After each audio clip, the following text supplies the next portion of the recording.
Dangerous Couples Part 2. Now, Paul and Karla had a few nicknames. The Scarborough, the Ken and Barbie Killers, and also the Schoolgirl Murders, which is what we're going to talk about today. So Karla and Paul move out of her parents' house and they get their own place. And their wedding date is approaching. By 1990, Paul had lost his job as an accountant. And he was now smuggling cigarettes across the nearby Canada-United States border. Now let's not forget, 6 months before their wedding, they had unalived Karla's baby sister Tammy. Now Paul wanted a new girl. In the early morning hours of June 15, 1991, while detouring through Burlington to steal license plates, Paul came across 14-year-old Leslie Mahaffey. 14-year-old. Keep that in mind. Leslie had missed curfew after attending a friend's funeral. Leslie was distraught and going through a lot after losing her friend. Paul left his car and approached Leslie, saying that he was going to break into her neighbor's house. Leslie asked if Paul had any cigarettes. Paul said yes, and he led her to his car. Paul blindfolded her and forced her into his car. He took her back to his house where he informed Karla that he had a new victim. Paul and Karla both videotaped themselves torturing, abusing, and attacking her. Both brutally essayed her. At one point, Paul can be heard saying, "Leslie, you're doing a good job, but the next 2 hours are going to determine what I do to you." Sometime later in the video, the attack escalated. Leslie cried out in pain and begged Paul and Karla to stop. Leslie couldn't even fight back because they had bound her hands with twine. Later, Leslie told Paul that her blindfold seemed to be slipping off, which signaled the possibility that maybe Leslie had seen them and could identify them. Now, Paul claims that the following day, Karla unalived Leslie. Now, let's go back to my last video for a minute. Karla claimed that Paul unalived all these girls. But if you go through Paul's history as the Scarborough,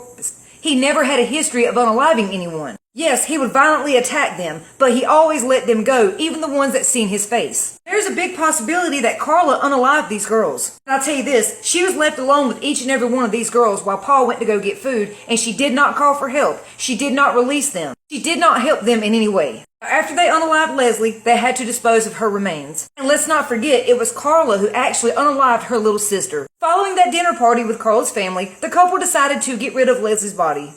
I can't go into detail about that part.